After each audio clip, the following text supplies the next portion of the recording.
A doutrina do arrependimento para a vida.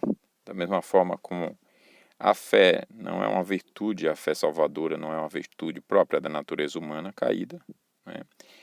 O arrependimento para a vida também não. Spurgeon diz que o arrependimento para a vida é uma flor muito rara para nascer no jardim do orgulho humano. Então, não produzimos o nosso próprio arrependimento, não temos essa virtude, embora às vezes na leitura pareça que Deus esteja passando essa ideia quando Ele nos ordena nos arrepender. Arrependei-vos, pois o Senhor Jesus também fala isso e nos exorte a abandonarmos os nossos pecados. Possa parecer com isso que é uma virtude nossa, mas não é. Quando Ele faz isso, é semelhante, quando Ele diz arrependei-vos e crede, né? É semelhante a quando Ele também ordena Lázaro, que estava morto e sepultado, a vir para fora.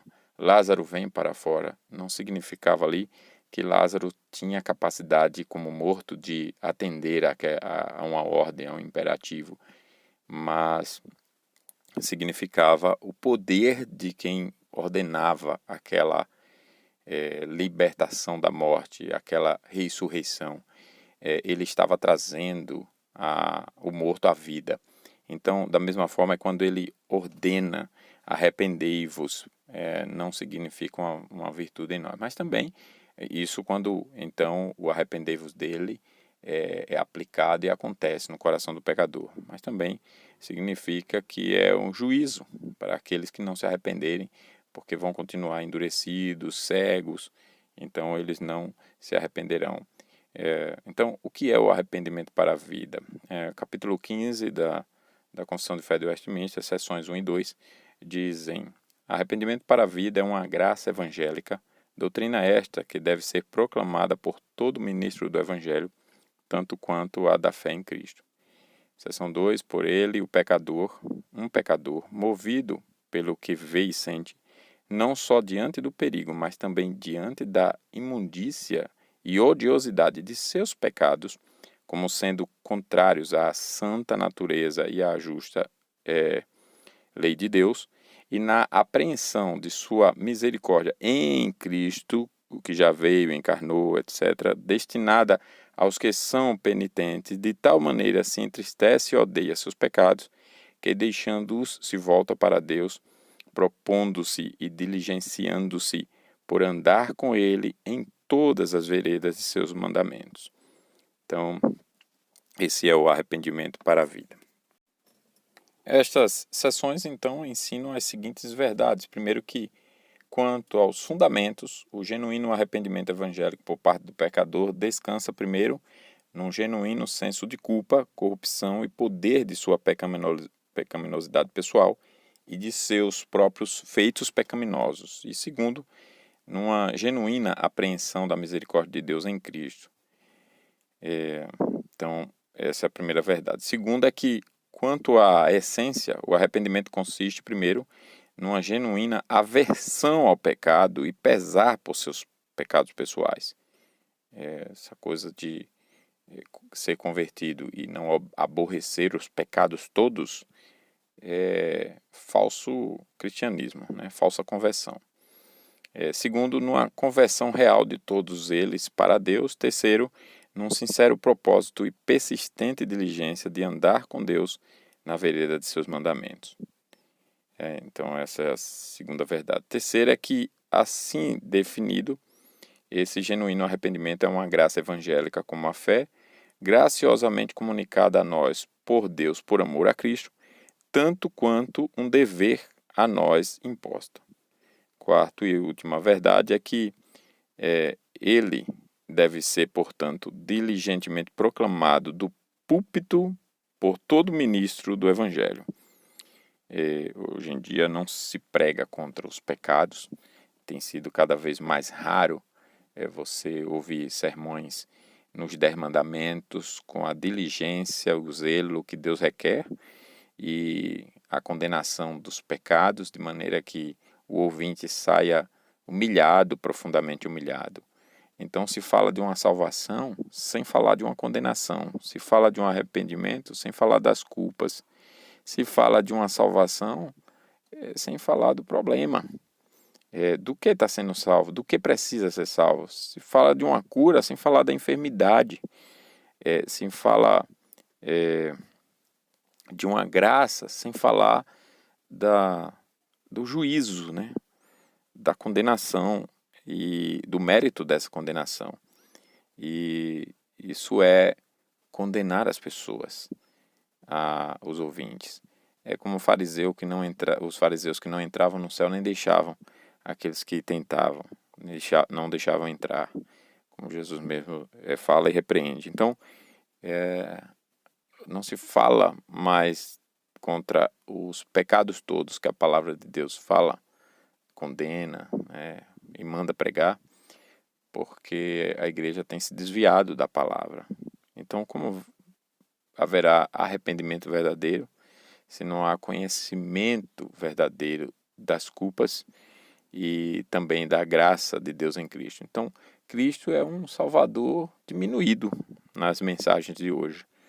As pessoas não conhecem verdadeiramente a Cristo. E por isso, cada vez mais se zomba, se brinca com a graça, com o evangelho, com as coisas sagradas. As pessoas hoje virou moda só transferir de igreja. Aliás, esse é outro assunto que depois nós vamos falar, é só transferir de igreja. É só dar um joguinho político eclesiástico, corrupto, cínico. E aí as pessoas vão cada vez mais condenadas no seu auto-engano, se achando salvas. Porém, elas sabem que não estão e o juízo está vindo. Bem, os fundamentos aqui, continuando, do arrependimento são, primeiro, um genuíno senso do pecado, como dissemos, a iluminação espiritual e a renovação das inclinações que são afetadas na regeneração, levam o crente a perceber e apreciar a santidade de Deus como revelada igualmente na lei e no evangelho. E nessa luz, ver e sentir a excessiva gravidade de todo o pecado e a absoluta pecaminosidade de sua própria natureza e conduta. Esse sentido de pecado corresponde precisamente aos fatos reais do caso, e o homem se apercebe de quão justo é Deus, como sempre o foi, e quanto ele diante de Deus é pecador, né? Arrependimento então inclui primeiro consciência de culpa, isto é, expondo a punição merecida como sendo oposta à justiça de Deus, e segundo, consciência de corrupção como sendo oposta à santidade de Deus, e terceiro, consciência de desamparo. As bases do arrependimento são a luminosa apreensão da misericórdia de Deus em Cristo, e isso se faz necessário para o genuíno arrependimento. Primeiro porque a consciência debilitada ecoa a lei de Deus e não pode ser apaziguada por nenhuma outra propiciação senão por aquela exigida pela própria justiça divina. E até que isso seja feito numa confiante aplicação dos méritos de Cristo, ou a indiferença entorpecerá ou o remorso atormentará sua alma. Segundo, porque fora de Cristo, Deus é fogo consumidor e o medo inextinguível de sua ira repele a alma. Terceiro, o senso da espantosa bondade de Deus aos nossos olhos, na dádiva de seu Filho e de nossa ingrata retribuição a ela, é o mais poderoso meio de conduzir a alma ao genuíno arrependimento do pecado quando cometido contra Deus. Quarto, isso se pode provar pelos exemplos de arrependimento registrados na Escritura, Salmo 51, 130, e pela experiência universal dos cristãos nos tempos atuais. Segundo, quanto à sua essência, o genuíno arrependimento consiste primeiro numa sincera aversão ao pecado e no pesar pelo nosso pecado pessoal. Salmo 119, 128, 136. O pecado é visto como sendo excessivamente grave à luz da santidade divina, da lei de Deus e especialmente da cruz de Cristo. Quanto mais vemos de Deus na face de Cristo, mais nos abominamos e nos arrependemos no pó e na cinza. Nos humilhamos, né? Jó 42, 5 e 6, Ezequiel 36, 31. 2 Coríntios 7:10 diz: porque a tristeza, segundo Deus, opera arrependimento para a salvação. Romanos 3:20: pois o que vem pela lei é o pleno conhecimento do pecado.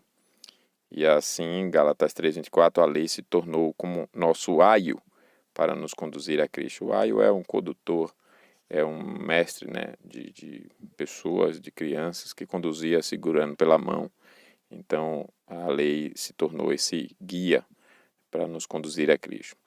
A essência do arrependimento consiste também em, segundo nossa real conversão de todo pecado para Deus. Esse é aquele retorno prático ou conversão do pecado para Deus, que é a instantânea e necessária consequência da regeneração. É um voluntário abandono do pecado como mau e odioso, com sincera tristeza, humilhação e confissão, e um retorno para Deus como nosso Pai reconciliado, no exercício da fé implícita nos méritos e assistência e assistente graça de Cristo. Isso é caracterizado pelo significado do termo grego usado pelo Espírito Santo para expressar a ideia de arrependimento, isto é, uma mudança de mente, incluindo, evidentemente, uma mudança de pensamento, sentimento e propósito, correspondendo ao nosso novo caráter como filhos de Deus.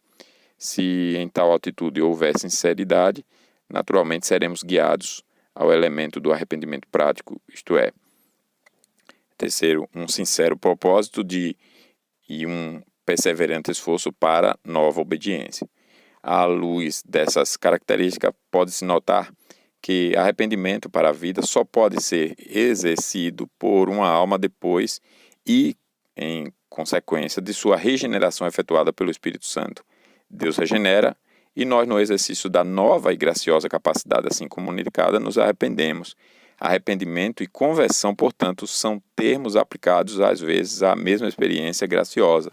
O uso bíblico dos dois termos difere em dois aspectos. Primeiro, conversão é o termo mais geral, incluindo todas as diversas experiências envolvidas no início da vida divina em nós, né?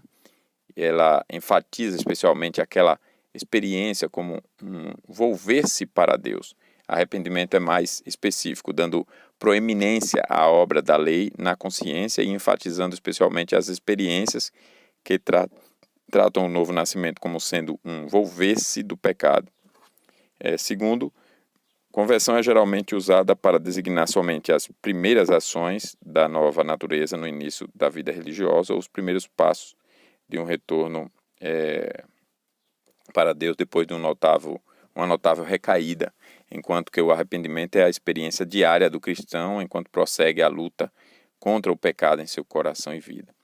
Há um falso arrependimento experimentado antes da regeneração por aqueles que nunca são regenerados, o qual surge simplesmente das operações comuns da verdade e do espírito na consciência natural, incitando simplesmente certo senso de culpa e corrupção, não levando nem à aversão pelo pecado, nem à apreensão da misericórdia de Deus em Cristo, nem ao retorno prático do pecado para Deus.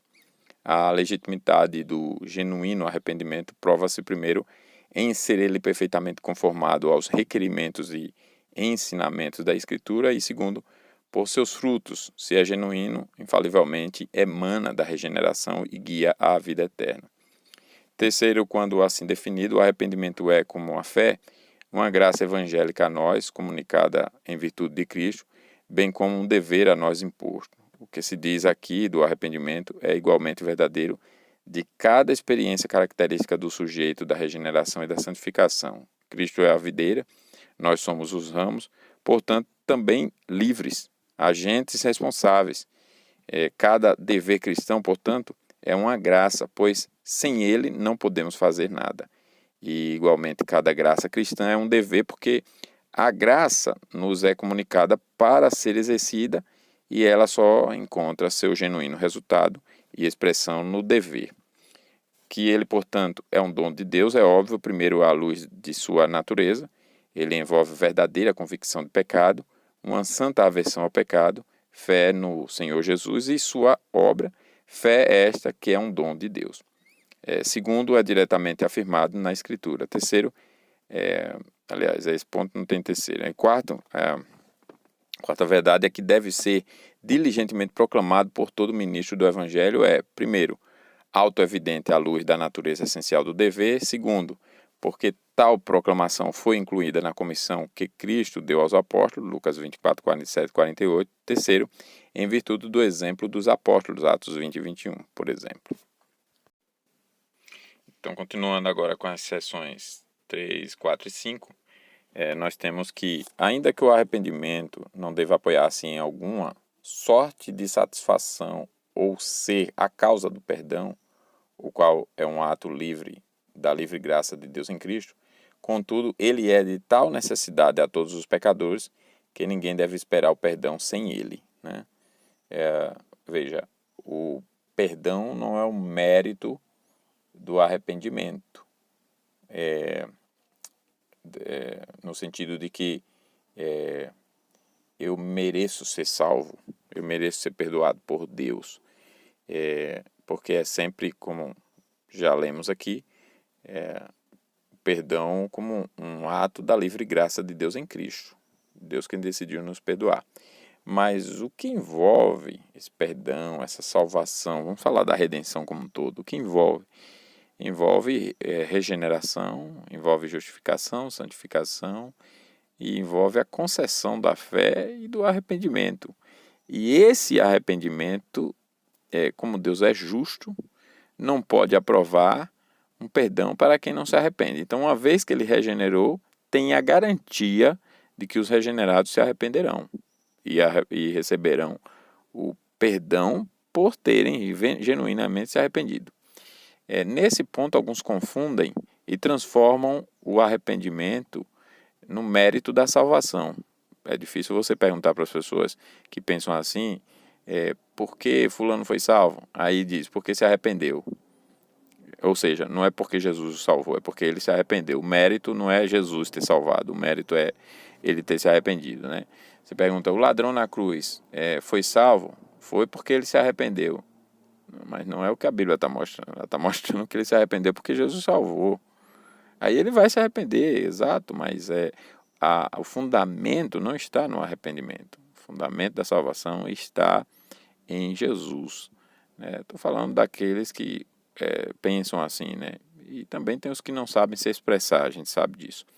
Então não crê dessa forma, de que o fundamento não seja Jesus, mas termina dizendo isso, né? Com as palavras, termina confessando isso. E o arrependimento aqui como nós já vimos nas sessões 1 e 2, é uma graça, assim como a fé. É Deus quem concede o arrependimento para a vida.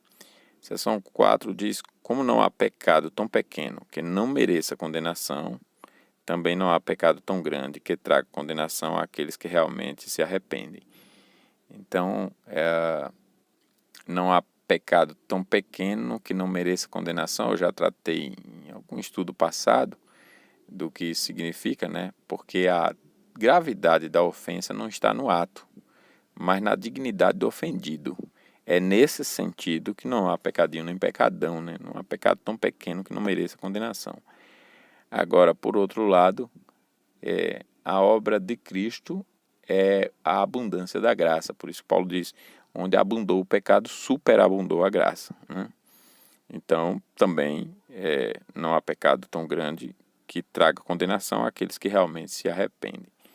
Seção 5 é que os homens não devem contentar-se com o arrependimento geral, senão que é o dever de cada um esforçar-se por arrepender-se de seus pecados particularmente específicos e crescerem, né, em obediência e santidade. Então, estas seções ensinam as seguintes proposições. Primeiro, que o arrependimento não deve apoiar-se em alguma sorte de satisfação pelo pecado ou ser a causa do perdão.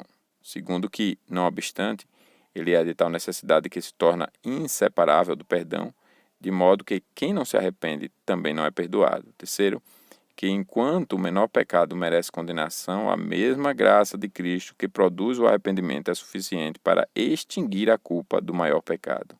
Quarto, que como os homens precisam arrepender-se de sua inerente disposição pecaminosa e a pecaminosidade geral de suas vidas, também precisam arrepender-se de cada pecado específico que lhes seja notório.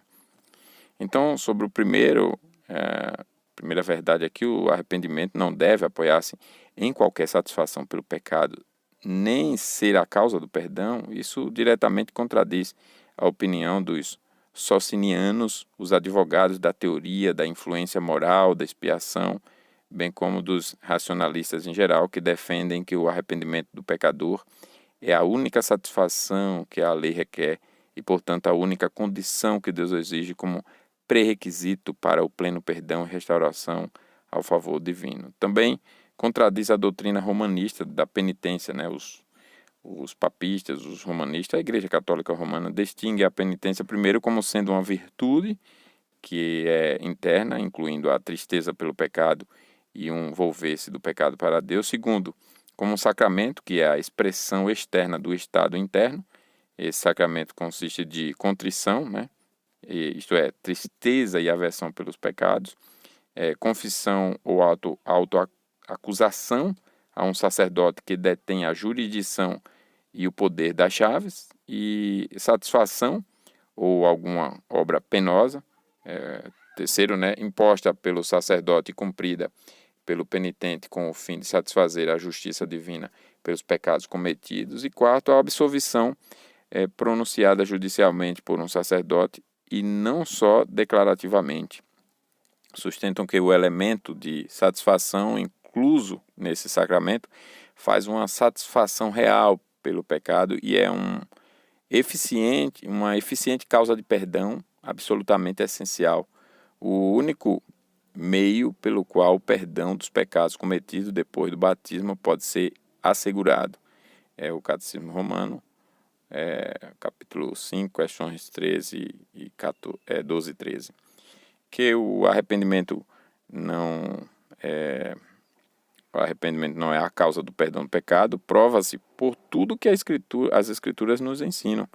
Primeiro, quanto à justiça de Deus, a qual inexoravelmente exige a punição de cada pecado. Segundo, quanto à necessidade de satisfação, né, devida à lei e à justiça de Deus pela obediência e sofrimento de Cristo. Terceiro, quanto ao fato de que ele deu uma perfeita satisfação em favor de todos os por quem morreu. Quarto, quanto à impossibilidade de assegurar qualquer justificação do homem por obras de qualquer gênero. E quinto, quanto ao fato de que o crente é justificado unicamente com base na justiça de Cristo, a ele imputada e recebida somente pela fé. Todos esses pontos já foram discutidos sob seus devidos tópicos e é mais que suficiente para provar, primeiro, que o perdão está inteiramente garantido numa base diferente. Segundo, que a penitência externa do romanista é uma impertinente tentativa de suplementar a perfeita satisfação de Cristo. E terceiro, que o arrependimento interno, quando genuíno, é por si mesmo um gracioso dom de Deus, sem mérito intrínseco e de valor só porque ele emana da aplicação da graça de Cristo na alma e guia a alma à aplicação da graça de Cristo. Segunda verdade é que, não obstante o arrependimento é de tal necessidade a todos os pecadores, que ninguém pode esperar perdão sem ele. Isso é evidente, primeiro, porque a dádiva do perdão a um pecador não arrependido seria, com efeito, a sanção de seu pecado, confirmando-o em seu estado pecaminoso e encorajando dessa maneira a outros. Ainda que a Escritura e o senso moral dos homens ensinem que o arrependimento não é adequada satisfação para o pecado, nenhum equivalente para a penalidade, como precisa e claramente ensina, que seria inconsistente em todo sentido com a boa moral perdoar uma pessoa que nutre um espírito não quebrantado. Segundo, o arrependimento é a sequência natural e instantânea da graça da regeneração.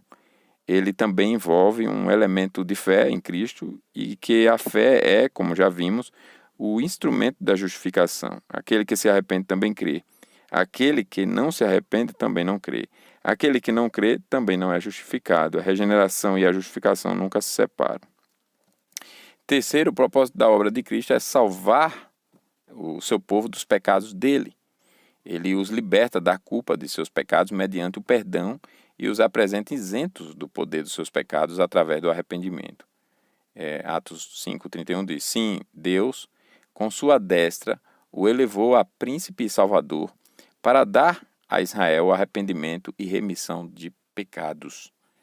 É muito claro aqui, né? Quarto e último, o arrependimento como a fé é um dever tanto quanto uma graça, e os ministros são concitados a proclamá-lo como essencial ao perdão.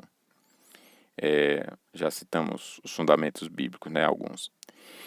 Terceira verdade aqui, ou proposição, é que o menor pecado merece castigo, é óbvio. A lei moral é moral em cada elemento e é da essência daquilo que é moral, ser ele obrigatório, e que sua violação é merecedora de reprovação. Daí, quem quer que guarde toda a lei e, contudo, ofende um só ponto é culpado de todos, diz Tiago 2,10, né? Que não há pecado tão grande que não possa reprimir a condenação sobre aqueles que realmente se arrependem é também evidente, porque o genuíno arrependimento, como já vimos, é o fruto da regeneração e ninguém é regenerado sem ser também justificado. Além disso, o genuíno arrependimento inclui fé, e a fé une a Cristo e assegura a imputação de sua justiça, e a justiça de Cristo naturalmente cancela todo o pecado possível. Você vê como é importante a harmonia desses assuntos como estamos estudando, porque hoje em dia as igrejas não só faltam aplicar a disciplina, nós vamos tratar disso mais à frente, mas também quando aplica de forma errada e não se importa com a evidência inconfundível da prova, né, a evidência de um genuíno arrependimento. Na verdade, como eu já disse, é um jogo político muito grande para manter a pessoa ali nas suas culpas. E há o argumento até do seguinte, se a pessoa não quer se arrepender, não vamos ficar esquentando, é o fim dela mesmo. Mas não é isso que a Bíblia ensina. A Bíblia ensina a liderança a ser zelosa na sua função.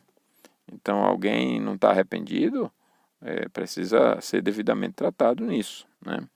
É claro que tem as sofisticações todas, tem as várias maneiras como as pessoas trabalham, mas até nisso a gente precisa amadurecer, santificar, e a liderança precisa estar bem qualificada para saber lidar com isso. Quarta verdade aqui é que os homens não só devem arrepender-se, de um modo geral, da corrupção de seus corações e pecaminosidade de suas vidas, mas também de cada ação pecaminosa específica, de que sejam cônscios e, quando possível, deve emendar-se do erro cometido por suas ações. É igualmente um ditame da consciência natural e da Escritura. Lucas 19:8, 1 João 9, por exemplo. Ninguém tem direito algum de presumir que odeia o pecado em termos gerais, a menos que na prática odeie cada pecado específico. E ninguém tem direito algum de presumir que sente tristeza do seu pecado pessoal em geral e está pronto a renunciá-lo, a menos que esteja cônscio de que na prática renunciar e se amargurar por cada pecado específico em que cai. Então, esse arrependimento tem faltado nos nossos dias, nas nossas igrejas, né? Nos púlpitos também. Sexta seção diz que, como cada pessoa é obrigada a fazer a Deus confissão privada de seus pecados, orando pelo perdão dos mesmos e abandonando-os, achará misericórdia, assim também aquele que escandaliza seu irmão ou a Igreja de Cristo deve estar disposto, através de confissão e demonstração de tristeza, privativas ou públicas, declarar seu arrependimento aos que são ofendidos. Isso feito, estes devem reconciliar-se com ele e recebê-lo em amor. Esta seção então ensina, primeiro, que cada homem deve fazer a Deus confissão privativa de todos os seus pecados e que Deus certamente o perdoa quando sua dor e a renúncia dos seus pecados são sinceras. Tudo isso está incluso no que já ficou expresso quanto à natureza e efeito do genuíno arrependimento e é expressamente declarado na Escritura. Se confessarmos os nossos pecados, Ele é fiel e justo para perdoar os nossos pecados e nos purificar de toda injustiça. Segundo, que quando um cristão tem pessoalmente injuriado a um irmão ou escandalizado por sua conduta anticristã, a Igreja de Cristo mesmo deve estar pronto, por meio de confissão pública ou privativa, conforme o caso, declarar seu arrependimento aos que são ofendidos. É também ditame igualmente da razão natural e da Escritura. Se porventura erramos, estamos na posição de alguém que mantém um erro até que, mediante um expresso arrependimento e até onde possível reparação do erro, nos colocamos do lado certo. O malfeitor é obviamente um devedor à pessoa a quem injuriou e deve fazer cada retribuição possível aos sentimentos e interesses dela. E o mesmo princípio continua sendo verdadeiro em relação aos interesses gerais da comunidade cristã. O dever é especialmente ordenado na Escritura, Mateus 5, 23, 24, Tiago 5, 16, Mateus 18, 15 a 18, por exemplo. Terceira verdade é que é o dever dos irmãos ou da igreja, quando ofendidos, perdoar a parte ofensora e restaurá-la plenamente ao favor, com base em seu arrependimento. É também um ditame da consciência natural e da Escritura. Todos os homens honrados se sentem obrigados a agir com base neste princípio. O cristão está, além de tudo, sob a obrigação de perdoar outros ante as infinitas obrigações do seu próprio Senhor, que não só nos perdoa com base no arrependimento, mas também morreu para redimir-nos enquanto éramos impenitentes. Quanto aos escândalos públicos, a igreja é obrigada a perdoá-los da mesma forma como o Senhor procedeu. Visto que o arrependimento genuíno é o dom de Cristo, seu evidente exercício é uma indubitável indicação de que a pessoa exercendo é perdoada por Cristo e é um irmão cristão. Agora, essa obrigação não deve ser confundida com um ato injusto. Em que sentido?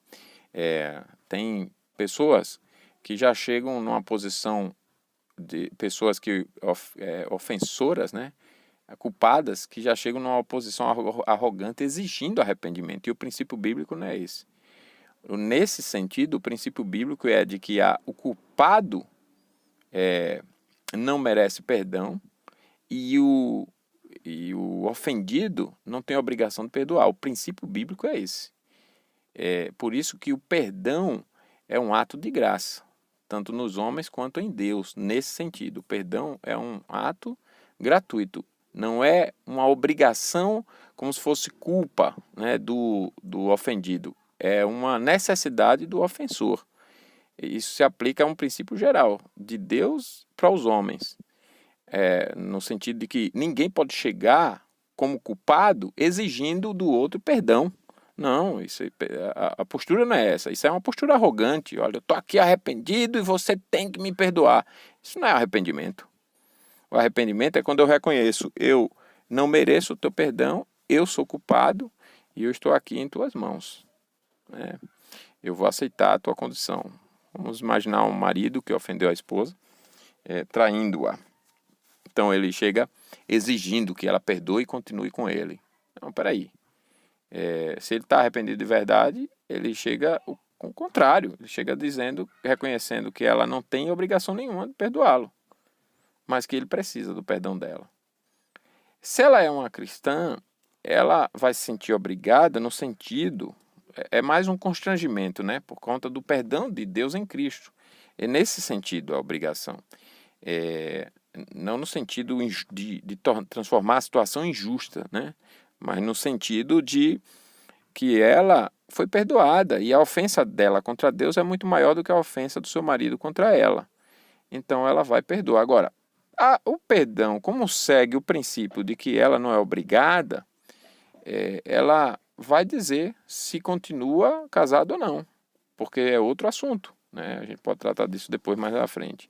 Certamente vai tratar, mas ela vai dizer, e geralmente nossa sociedade pensa assim, fulano perdoou porque divorciou. Não, ela pode perdoar, mas dizer que a condição não vou ficar casado.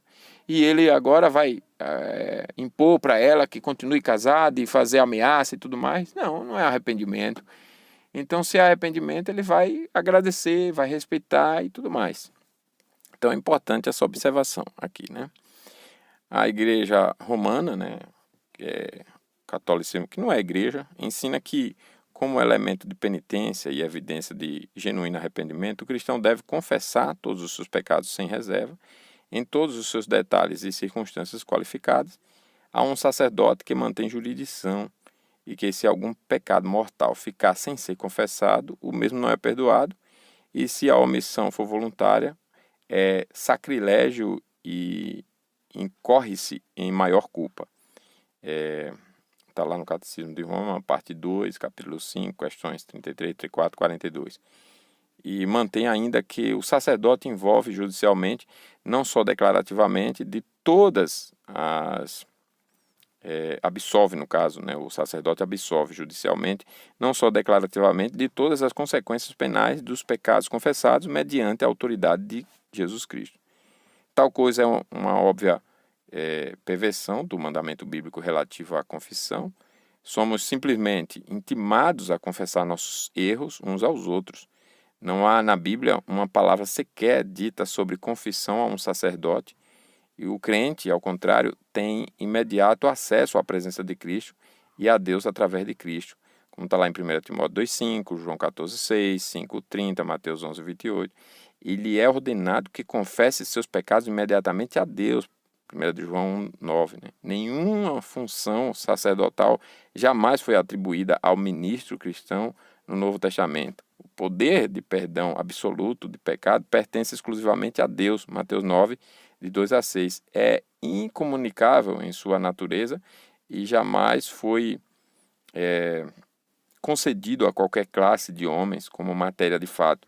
A autoridade de ligar ou desligar que Cristo confiou à sua igreja foi entendida pelos apóstolos, como é evidente de sua prática, como simplesmente comunicando o poder de declarar as condições sobre as quais Deus perdoa o pecado, e em consonância com essa declaração de admitir ou de excluir os homens da participação das ordenanças.